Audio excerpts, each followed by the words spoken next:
Hello, so this one might be a little bit lengthy, so please bear with me. Quite a few things to say. I do think it's a very, excuse me, I'm just straightening things up. I do think it's a very important video. The Beijing Winter Olympics has just ended. Originally, I was actually going to make a video just about that, but I think I'll expand this a little bit. Um, my views on the Olympics being in China again have been clear. I made that clear in the Eileen Gu video and elsewhere. Um, in terms of China's ability to host the Olympics, I've never questioned that. Um, they put on a big show, and I didn't watch the closing ceremony, but from what I've seen, it was beautiful, it was impressive, and that doesn't at all surprise me. The Chinese are creative people, and one of my favorite directors, um, Zheng Yimou was, I understand, behind the creative venture side of it. So if Zhang Yimou was behind that, I'm not surprised it was impressive. The guy is very, very creative. Um, but I do maintain that it should never have gone to Beijing a second time around. For all the reasons that I've stated, for what's happening in Xinjiang, for the tearing up of the Sino-British Joint Declaration, for the failure to be transparent in COVID, and a host of other reasons. The athletes' conditions there apparently have been appalling. Um, I think this will go down as one of the most controversial Olympics because of the context that we're in, but I actually think it will also be one of the more forgettable Olympics. In contrast to Beijing 2008, Beijing 2008 was possibly the biggest Olympics ever in scale. Now, a Winter Games is always different from a Summer Games. It's always smaller in scale just because there's fewer winter sports. So that's true of every Winter Olympics. There was some controversies around Sochi 2014 for similar reasons because of what some of the things Russia was doing. And, probably every Olympic Games has some controversy. London 2012, we had some controversies over some of the construction work that was going on at the Olympic site, people on zero hours contracts. But the controversy of that was relatively small scale. There was no real international controversy about London 2012 by comparison. Um, but I want to expand this a little bit. I mean, I have to say, the whole message about peace and harmony, and it kind of twists my stomach because it is a massive facade. It is. I just don't see how you can send out a message of peace and harmony and global togetherness and all these nice concepts when simultaneously you're presiding over the mass incarceration of over 1 million people. And it is cultural genocide. This term genocide, of course, is very loaded. What's happening in Xinjiang, I guess we have to be careful in talking about the specifics. It's not a genocide in the same way as Rwanda or Cambodia. So far, there isn't evidence that people are being massacred. I say so far because I wouldn't put anything past CCP, but it is a cultural genocide. Absolutely no question about that. In terms of the way that people are, in terms of the way the weaker culture is being eroded, in terms of forced hand assimilation, in terms of forced sterilization of weaker women. Well, actually, that goes beyond the cultural genocide. That is actually trying to kill off Han people. I mean, there's echoes there of eugenics. Um, but what I want to explore really in this video is there any chance of any sort of reconciliation or harmony between East and West? Now, I've always said that on a people to people basis, that's always possible. I have Chinese friends. Whenever I speak to them, it's very civil. We don't discuss politics. Um, I keep in touch with people. I I actively use Chinese social media. Now, maybe I'm a card.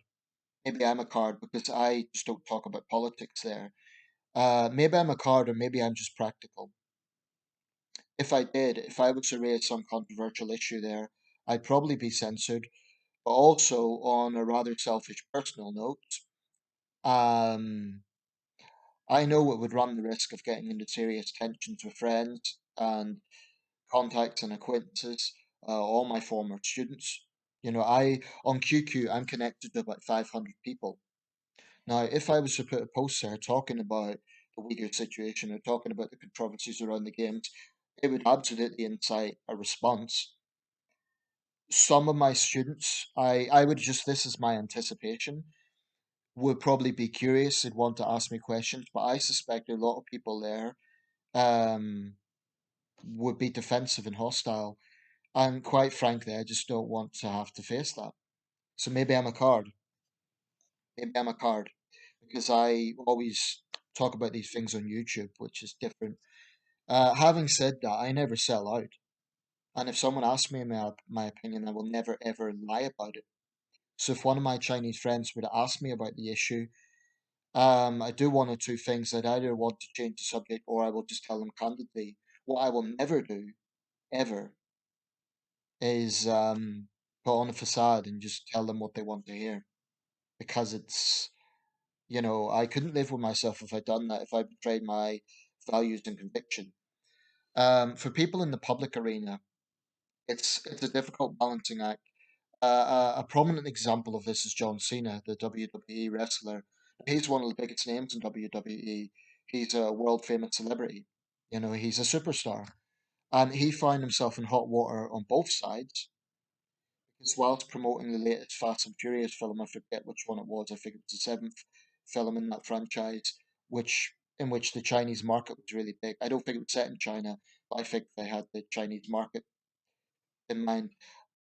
He referred to Taiwan as a country. Now, there was a huge backlash from, of course, the Chinese Communist Party, state-run newspapers, but also a lot of Chinese netizens. Um, Cena then got into a groveling apology. This is now well known. I recently watched WrestleMania like 10 times. Wrestlers offended people and were cancelled. People pointed out that most of the controversy of that was actually from outside China because of the fact that Cena looked like he was pandering in his apology.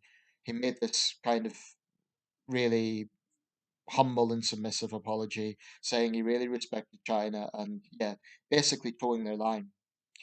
And I think a lot of people looked at that as quite cynical because he wanted to promote the film.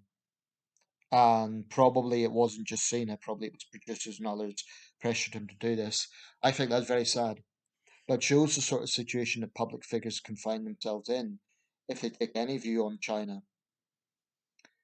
Um, and I've often questioned myself, I've often questioned, if I was a public figure, I'd probably risk losing some of my Chinese friends because I would have to be honest about my conviction. Now, I don't believe I could have the dedication and selflessness that some human rights activists do. I don't think I could sacrifice myself that much. I have enormous respect for them, but I don't know if I could do it, quite honestly. But if it came down to, say for example, I was a best-selling author and, really, really successful, and it got to a point where I could open up in the Chinese market. I mean, from a lucrative point of view, no one can deny that China's a huge market, and anyone who wants to be successful will no doubt consider it. But I do think it comes at a price of selling your conviction. If you feel like I do about the CCP, it would come at the price of selling your conviction because I don't think you can simultaneously pitch to the Chinese market whilst being quiet about your views. Because if you're open about your views, you'll just get cancelled in China anyway. And if you're quiet about your views, then you run the risk of being accused of hypocrisy because you're being vocal about, well, if you're being vocal about it on one side, but being quiet when you're in China. So this is a real test. That's why I say, for example, the Eileen Gu situation, it's not comparable to other country to country situations. People say a lot of Americans, work for other countries or they represent other countries. I make the point that it is not a normal situation because China is not a normal country. It's a rising superpower. It's the second most powerful country in the world. So inevitably, someone who wants to represent both sides, she's going to find herself under a lot of scrutiny.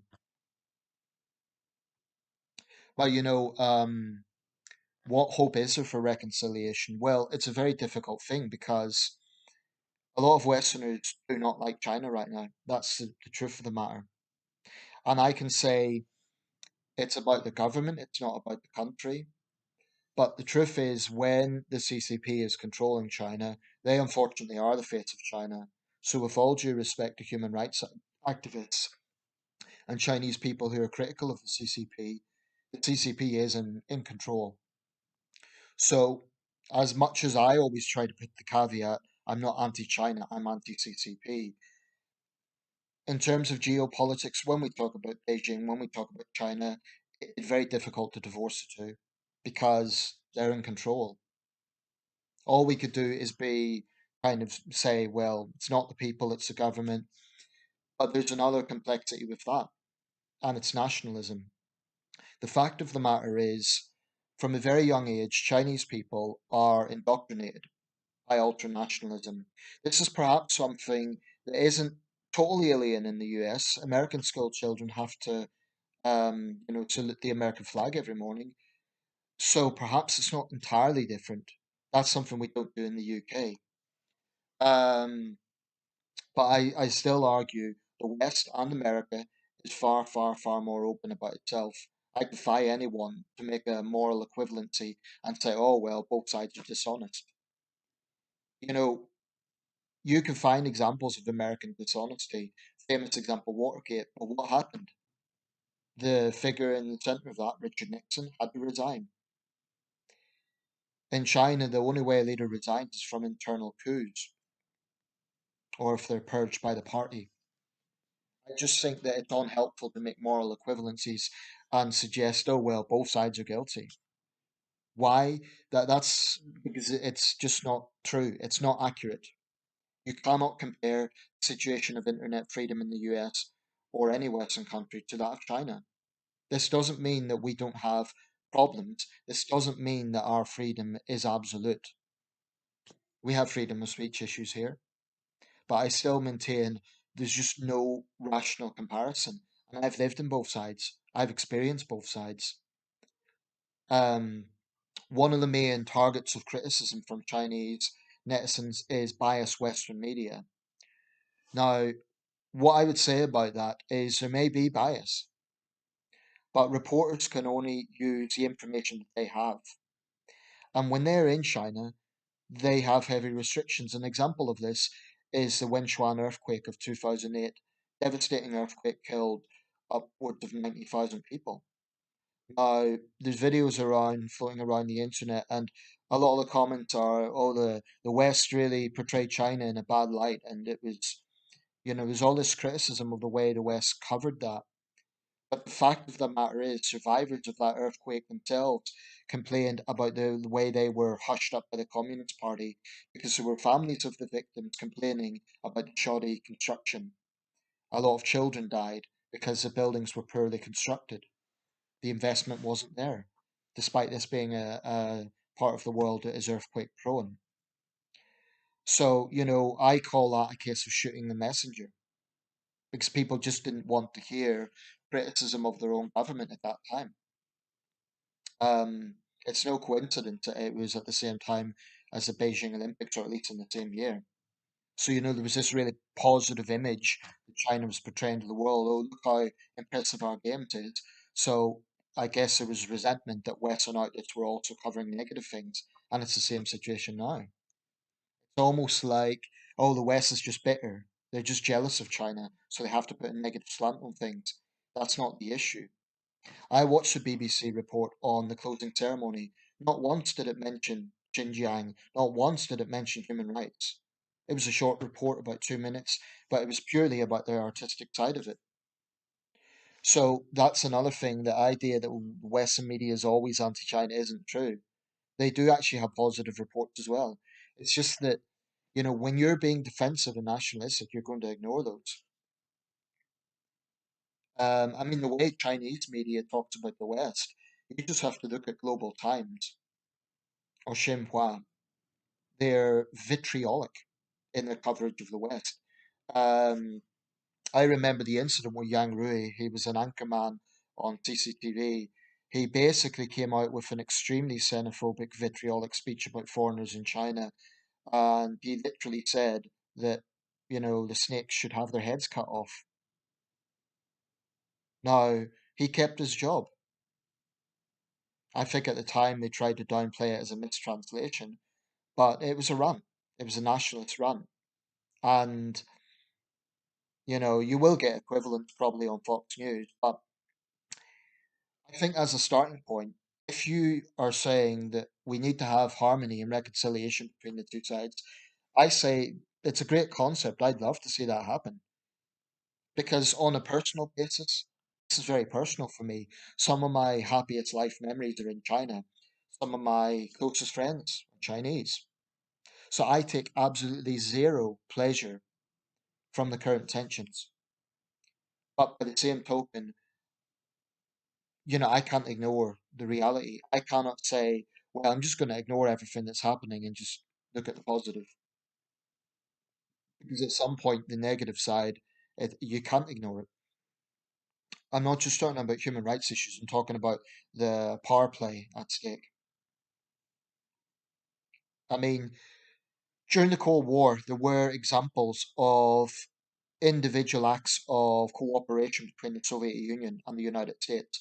And one instance of this would be the meeting of Neil Armstrong and Valentina Tereshkova, first woman in space. They were just two astronauts, astronaut and a cosmonaut, two people of science, meeting because they had a shared venture, but they were on opposite sides of the political spectrum.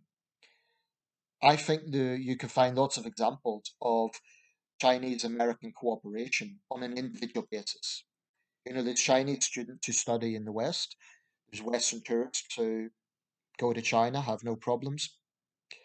Um, so, on that person to person basis, I think it's possible.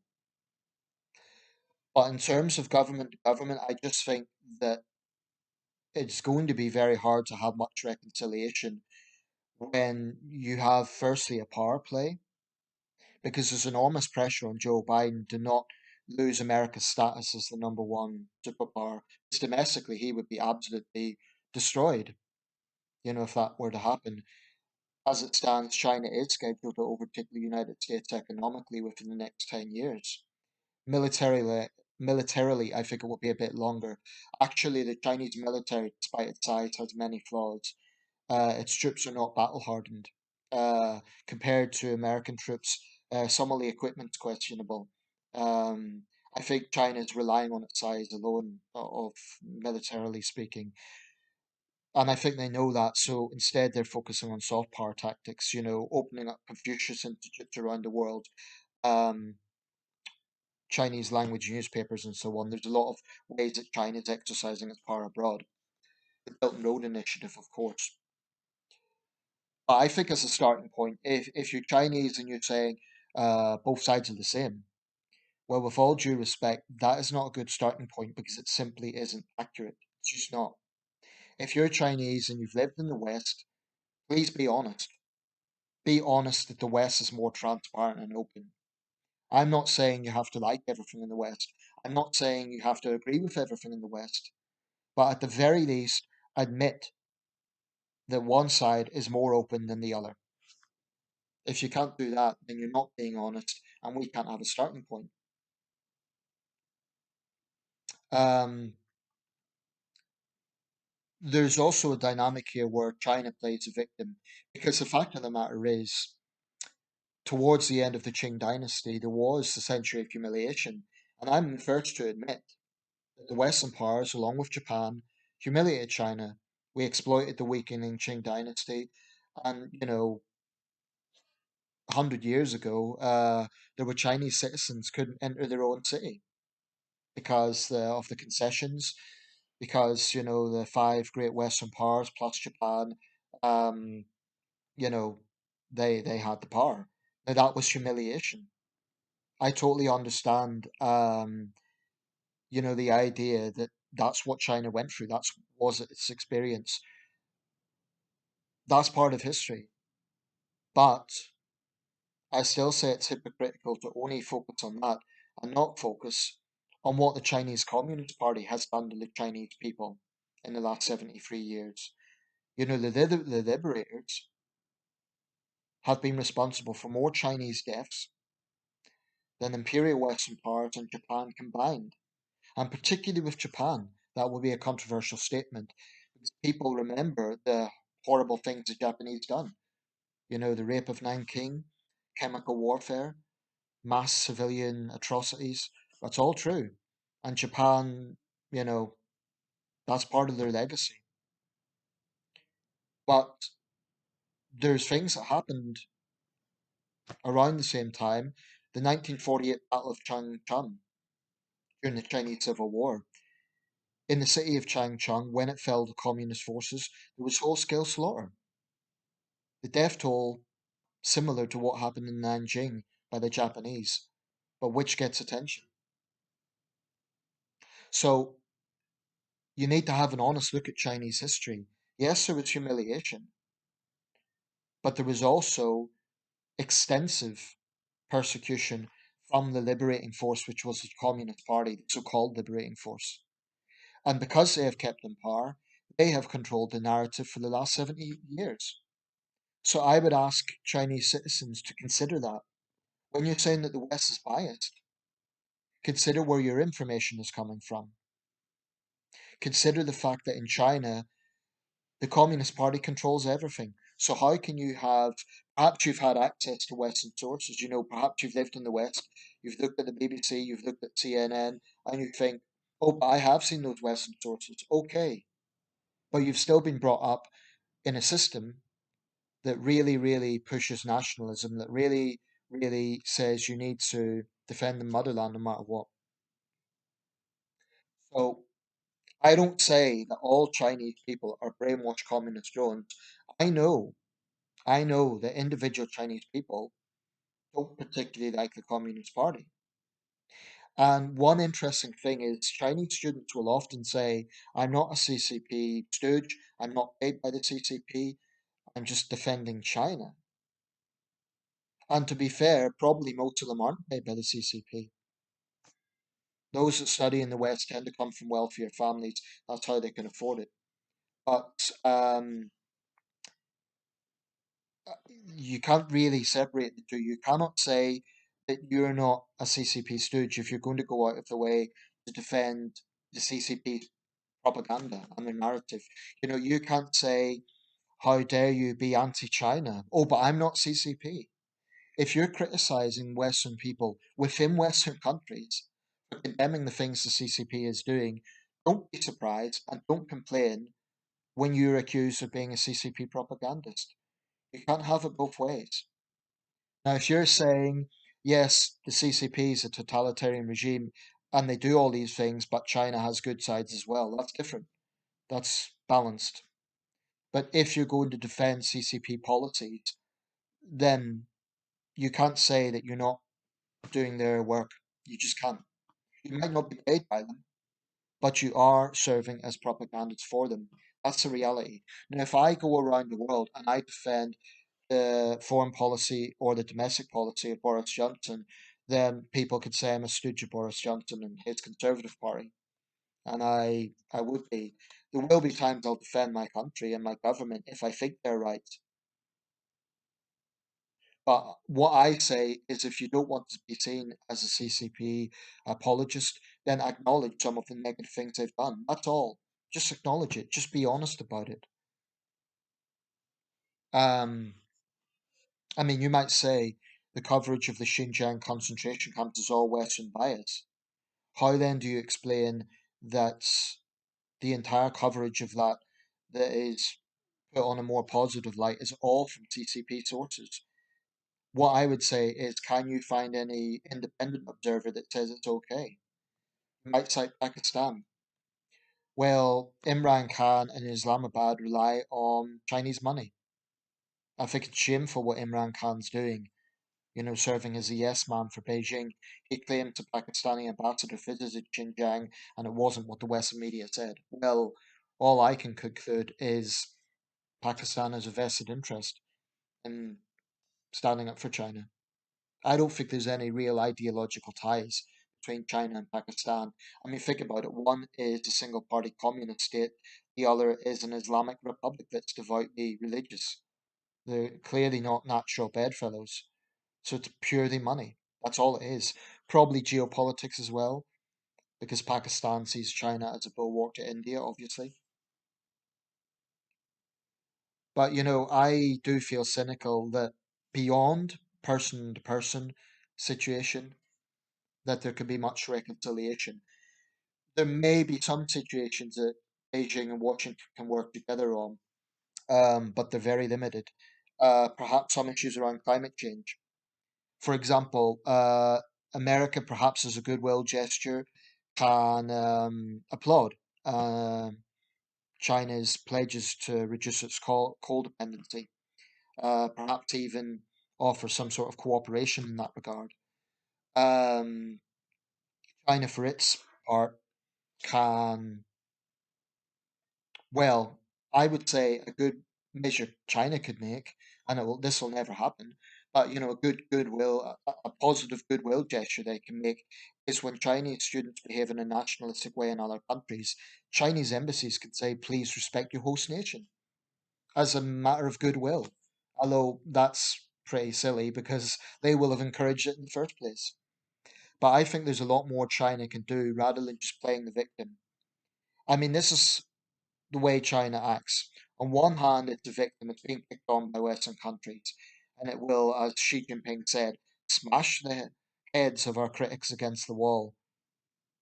On the other hand, it's all about boasting and all about how powerful China is. And the West is jealous of our power. You can't have it both ways. So I would love to say that there's avenues where there's reconciliation and compromise and cooperation and harmony. I'd love to say that. Unfortunately, the current environment is just very, very difficult to see that. When the two Michaels were freed from China in return for Meng Wanzhou, it's great that they were freed, but the timing was obvious. China said they were never hostages. Why then were they freed at exactly the same time? If China really believed those men were spies, why would they have just let them go like that? The timing was obvious. My gut feeling is you cannot compromise with tyranny, ultimately.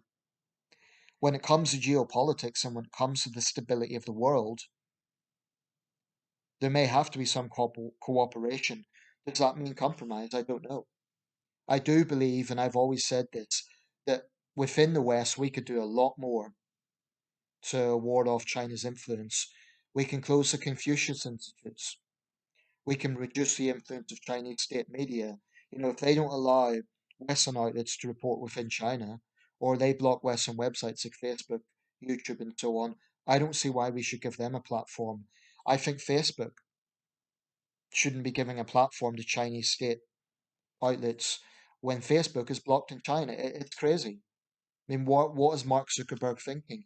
Does he think that by allowing Chinese state outlets to put all the propaganda on Facebook that they're simply, China's one day going to just accept Facebook without VPNs? Um, I think for a long time, Western countries have actually used the softly approach. That okay, we'll occasionally mention human rights, but we'll pander to China. I mean, this can be seen in many areas, not just Western governments. The IOC, giving Beijing the games, the World Health Organization, accepting extensive Chinese investment in return for, playing a soft line with going into with China's narrative. This happened after SARS. China was humiliated by SARS, so they invested millions and millions and millions into the World Health Organization, not, in my opinion, for benevolent reasons to help humanity, but because they wanted to stow up their influence in that body. Um, and we've seen that with COVID. Whenever there's been calls for an independent inquiry, China has lashed out like a dragon. When Australia called for an independent inquiry, it didn't even mention China. China's response was to try and cripple the Australian wine industry. That's the nature of this regime. And if you think that all of this is just an exaggeration. Consider the fact that in recent years, Chinese state outlets and so-called wolf warrior diplomats have got more and more and more vocal and more assertive. I think it's because China's got more powerful, they have now felt more emboldened to show their arrogance and to show this sort of attitude we can do what we want. 10 years ago, China was also defensive and nationalistic, but I sense there was more diplomacy at that time in the Hu Jintao era. Well, let's say 15 years ago. So what would have happened then would be Chinese diplomats would say, we disagree with our Western colleagues, and our Western colleagues are biased about human rights. Now it's much more vocal and much more, we will not pander to dying Western empires, things like this. So it's become a lot more assertive in terms of the Chinese rhetoric, I would say.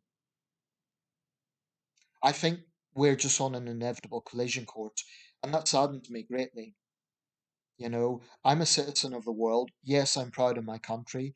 Yes, I'm a Westerner. I'm also a citizen of the world. And if aliens were visiting, it's kind of a cliche, but it is sad that on this tiny little planet we have this situation. But I do think it's inevitable.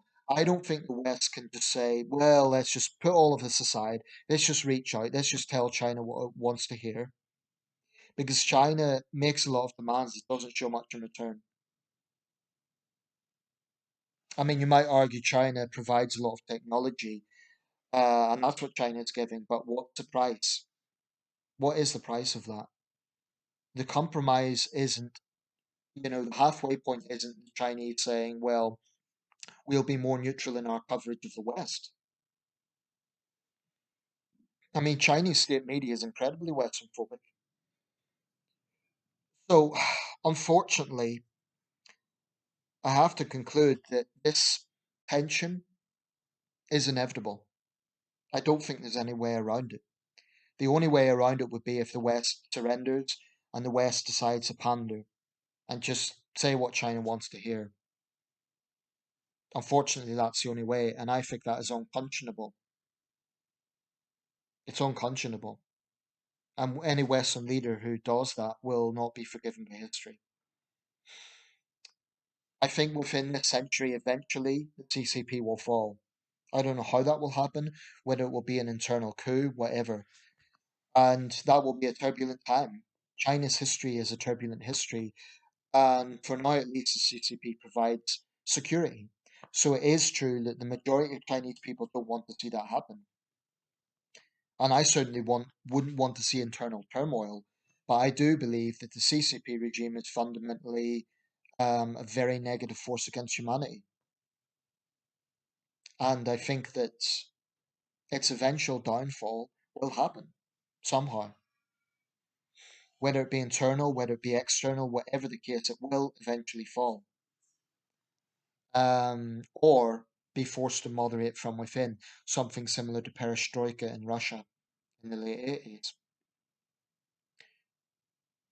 In terms of a person to person basis, I mean, I had Chinese viewer comment on my last video. And if you look at that exchange, I think it was quite civil. We disagreed, but it was quite civil. I think on a person to person level, there could certainly be some, um, if not compromise, halfway points. It's possible. But it isn't easy when nationalism's at play. It isn't easy when there's ego at play. Um, and Westerners will get defensive as well because, from our point of view, the equivalencies are not accurate. So someone says to me, "Well, Nathan, you need to acknowledge the flaws of the West." My retort would be, "I do, I do." Um, I think my message to Chinese people is you can really help by just being honest and acknowledging that there are problems in China, acknowledging some of the things the CCP does instead of always getting defensive. That will go a long way in goodwill. Um, I think for our part in the West, one thing we can do is forcefully condemn the anti-Asian racism. That has been a big problem. And if we're being honest, it's probably, there hasn't been Westerners being physically attacked in the same way. So in that sense, we could probably do more about that. We could call it out. We can, prosecute those who are guilty of it. Um, but this is a very complex subject. It's one that weighs a lot on my mind because it's one that's very personal for me. If I had no Chinese friends, if I'd never been there, probably I'd still think about it, but it would be more distant.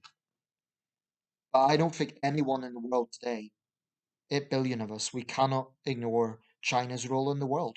It's vast. And in my view, it's predominantly negative. I'm not talking about Chinese culture, Chinese people. I'm talking about what the CCP is doing. If China gets to that number one spot in the world, I think the biggest immediate risk is internet freedom because there would be nothing to stop them, for example, buying up YouTube, Facebook, and we'll all end up having to basically see the sort of level of censorship that goes on in China. I'm not saying that will happen, but it's not impossible in terms of what's available about the Chinese government. That's why I think that those who are pandering to China, I'm not just talking about big organizations like the IoT, I'm talking more even university departments and so on. I think they're on the wrong side of history. I think they are backing a tyranny. They might say they're just doing it for cultural reasons, but these departments, they're working with Chinese colleagues that have ties to the PLA, the People's Liberation Army. They can't say it's just a cultural or scientific thing. Unfortunately, so many things in China are connected to the central government. That's why you can't divorce the two. That's why companies like Huawei can't say, "Oh, we're separate from the CCP." They're not. Everything in China is connected to the CCP. That's the unfortunate reality. So there might be Chinese business people who want to be independent, who want to just, push their own endeavors. There might be Chinese journalists who want to do the job properly and scrutinize the CCP, but they can't. And this is the fundamental flaw of a single party state, the lack of transparency. You just can't make any comparison. I mean, I do see some strengths that China has over the West. One of the major, major things that China has over us right now, they're not having the culture wars. I mean, these insidious issues that we face in the West, I don't even blame China for laughing at us about that because it is pathetic. When we have schools, telling children that they cannot say sir and miss, when we have these ridiculous battles over gender pronouns and microaggressions and all the rest of it, frankly, I don't blame Russia and China for laughing at that. If I if I was Putin or Xi, I would be looking to capitalize on that, exploit it, because it is pathetic. Okay, I'm at 38 minutes here. This is one of the longest videos I've ever made, I think. I'm really going to have to wrap it up because it'll take forever to upload. But it was an important video. I think that unfortunately, outside of a people-to-people basis, like for example, you have mixed couples, an American husband, a Chinese wife, um, etc. Outside of those sort of situations, politics to politics, government to government, I think there will be cooperation in perhaps a very small number of areas. If you had, for example, some Islamist group kidnap people in a West Africa country, and some of them were Chinese and some of them were American, it would make sense for Washington and Beijing to work together in a situation like that. Climate change, I think they could work together because it affects the whole planet. But unfortunately, I do think that a clash is inevitable. I don't mean a military clash. I mean, I just don't think that the West can compromise and say, we'll just give China what it wants. That technique has been tried. Um, I remember in the Cameron Osborne era when Cameron and Osborne basically did put human rights to the back, and they were praised by Chinese editorials. But at what price? turning a blind eye, being appeasers, that's unconscionable. I mean, you have to look at history. Appeasement is now rightly condemned by history. And, you know, what was the price of appeasing Hitlerism? I don't think we can appease the CCP. I just don't think it can be done. Sadly, that will mean there's tensions, but I think it's unavoidable because the only alternative is to be a pushover, is to tell them what they want to hear. And I think that would be unconscionable in terms of our values. But person to person basis, culture to culture, that sort of thing, I think that's okay. And I think that can be encouraged, and that's so long as it doesn't have CCP ties. And again, that's a murky area, but so often it does. But that is at least one area that can be positive.